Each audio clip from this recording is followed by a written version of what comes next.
Hi everyone, this is Heather from weddingsbyheather.com, and in this live video I'm going to answer a series of questions that I get asked very often.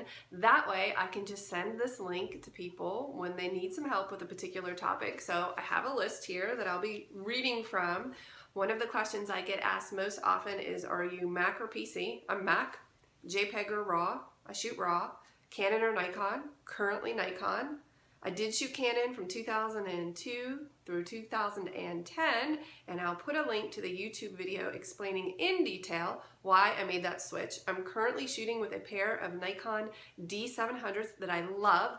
I've had them for 6 years. They have been complete workhorses for me, and I will use them until they disintegrate in my hands. And when they do, the Nikon that I'm looking at right now is the D750. I'm also often asked if I would choose the 750 or the 810. Hands down the 750. I have rented the 800, the 810, the 600, and the 610, and I just prefer the D750. The 810 file sizes are too big. There's a slew of other reasons. Who cares? I like the D750.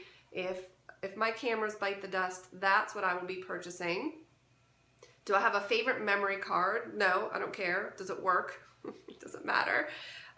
Should I buy new or used? Again, I don't want to say I don't care. It's not that I don't care, but I'm not sure what your goal is with your business or your hobby or your budget. So it just depends on your budget. I mean, who doesn't like new gear, right? But yeah, you can buy used.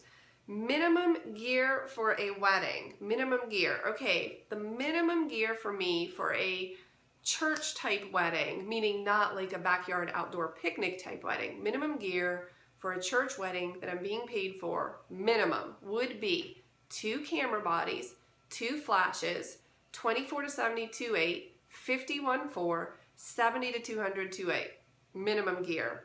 Now add on to that the things that I use all the time, like tripods and pocket wizards, additional lighting and flashes and modifiers. Also, I have the macro lens that I love for ring shots.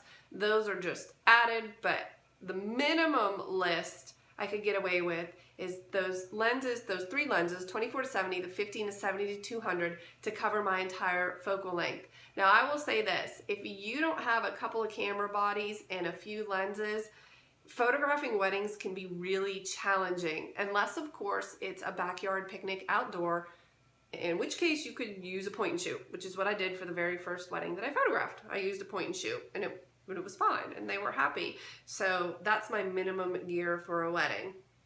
Most important quality of a photographer, I would say your personality, because you can have great light, you can have all of the gear, but if you don't have a personality, you're going to struggle. And if you don't have a personality, you might want to see if you can pick one up. But the truth is, everybody has a personality. You're just afraid to share it and show it. Let it shine. You just need to connect with who you are so that your clients can connect with you. Do I need a license or degree to be a photographer? I would say no to that, because I don't even understand what the license question means. Like, I don't know if she was referring to maybe taxes or how she files her taxes, in which case that's a separate issue. But in terms of having a license to be a photographer, no. My degree is mechanical engineering. My second degree is in business. No, you don't need a degree. When can you consider yourself a professional? When is the right time?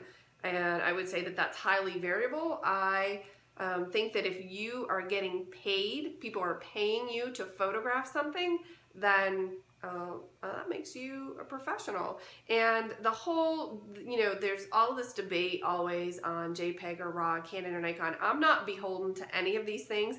This is just the way I see it and the way I function. It doesn't matter to me what you do or how you do it. If it's working, that's great. I just wanted to put together this quick video to answer the questions that I get really often. And one more is, do I need Lightroom or Photoshop? And the answer to that is yes. Ultimately, you will need both. And because they're on the Creative Cloud now, it's $10 a month. You're going to get both anyway, so you might as well learn them. But I will say this, I would start with Lightroom. I would learn Lightroom backwards and forwards any way you can before jumping into Photoshop, because you technically don't need Photoshop. There are just a few things. I mean, there are a lot of things, but there are a few things that I use in Photoshop that are currently not available in Lightroom. Things like any type of body sculpting, like liquefying, warping, spherizing, filters, any type of complex background removal or item removal beyond what the spot removal tool can do inside of Lightroom. Those are the things I go to Photoshop for. And also I still go to Photoshop for my black and white and my sharpening, even though you can do those in Lightroom. I just prefer them in Photoshop. But I would learn Lightroom, and I don't mean buy Lightroom, open it, and start tinkering. I mean take a course. I don't care if it's from me or someone else. I have mine online and in person, and you need to learn catalog structure, how files work, all of that in order to understand the bigger picture. So hopefully that helps. If you have any additional questions, I'll just record a new video. I'll see you soon. Thanks.